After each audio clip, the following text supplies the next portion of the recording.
Hi all. Hi all, co-founder friend. Hi all.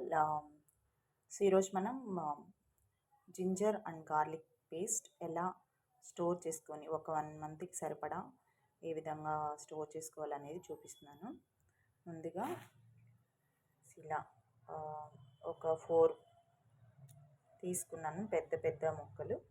వాటిని ఇలా కొంచెం చిన్న చిన్న ముక్కలు చేసుకొని నీళ్ళల్లో నానబెట్టుకోవాలి. వీటిలో ఉన్నంత మట్టంతా పోయేదాకా మనము నానబెట్టుకోవాలి.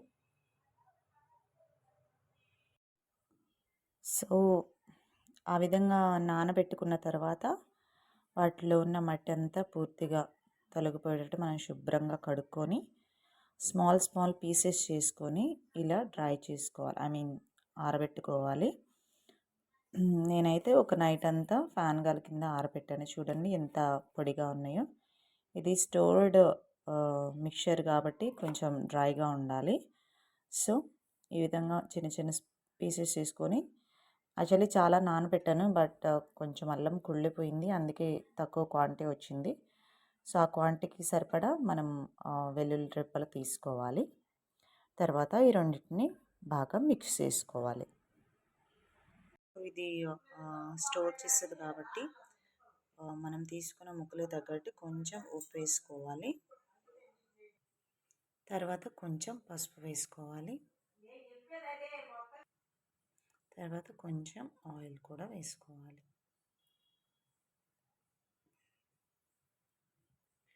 ఈ మిశ్రమాన్ని మనం మిక్స్ చేసుకోవాలి. సో ఫైనల్ అవుట్పుట్ మనం ఈ విధంగా మిక్స్ చేసుకున్న తర్వాత మనం ఒక డబ్బాలో స్టోర్ చేసుకొని ఫ్రిడ్జ్లో పెట్టుకొని మీకు కావాల్సిన కర్రీలో వేసుకోవచ్చు. నేనైతే ఎవ్రీ 15 డేస్కి ఒకసారి చేస్తాను, దాని ఫ్రెష్నెస్ కోల్పోకుండా ఉన్నాయి. బట్ 1 మంత్ వరకు కూడా బాగానే ఉంటుంది. ఎక్కువ క్వాంటిటీ కావాలంటే మనం 1 మంత్కి కూడా చేసుకోవచ్చు. సో బట్ దీంట్లో అస్సలు వాటర్ వేయకూడదండి, ఎందుకంటే ఇది స్టోర్ చేసేది కాబట్టి అసలు వాటర్ వేయకపోవడం ఉత్తమం. ఒకటి మరీ టఫ్గా ఉంది అనుకుంటే, గట్టిగా ఉంది అనుకుంటే అలాంటప్పుడు కొంచెం యాడ్ చేసుకోవచ్చు. బట్ 15 డేస్ లోపలే వాడుకోవడం మంచిది. So this is for the day. చాలామంది తెలుసు, బట్ ఎవరైతే నాలాగా కొత్తగా నేర్చుకుంటున్నారో వాళ్ళ కోసం మాత్రమే చేస్తున్నాను. For more videos like, share, subscribe. Thank you. ఇలాంటి ఒక స్మాల్ డబ్బాలో స్టోర్ చేసుకొని దీంట్లో ఒక స్మాల్ స్పూన్ పెట్టుకొని నేను మ్యాక్సిమం ప్రతి కర్రీలో ఒక పావు స్పూన్ అలా వేస్తాను. ఎందుకంటే జింజర్ అండ్ గార్లిక్లో anti fungal and anti bacterial properties ఎక్కువ ఉంటాయి. అండ్ ఆల్సో ఇది ఇమ్యూనిటీ బూస్ట్ అవ్వడానికి కూడా చాలా యూజ్ అవుతుంది. So it's better to use not heavily, పావు spoon, half spoon like that only. అలా ఎవ్రీడే వాడడం ఉత్తమని నేను అనుకుంటున్నాను.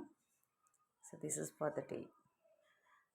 Share, like, share, subscribe.